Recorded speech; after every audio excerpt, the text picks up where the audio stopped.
અને હાલ મહત્વપૂર્ણ સમાચાર આવી રહ્યા છે। ગુજરાત બજેટ સત્રને લઈને મોટા સમાચાર। 16 ફેબ્રુઆરીથી મળશે બજેટ સત્ર। 17 ફેબ્રુઆરીએ નાણામંત્રી બજેટ રજૂ કરશે। 25 માર્ચ સુધી બજેટ સત્ર ચાલશે। 23 દિવસમાં 26 બેઠકો યોજાશે।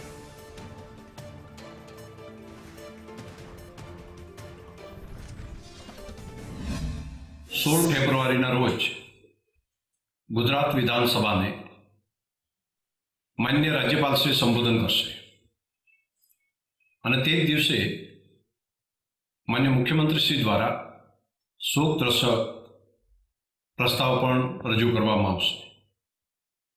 17મી તારીખે ગુજરાત રાજ્યનું 2026-27નું અંદાજપત્ર ગુજરાત રાજ્યના માન્ય નાણામંત્રીશ્રી ગુજરાત વિધાનસભાની અંદર રજૂ કરશે। આ સત્રની અંદર કુલ 23 દિવસો અને 26 જેટલી બેઠકો રાખવામાં આવી છે। આ 8મા સત્રની અંદર તારાંકિક પ્રશ્નો માટે માન્ય મંત્રીશ્રીઓના 5 જૂથની રચના કરવામાં આવી છે।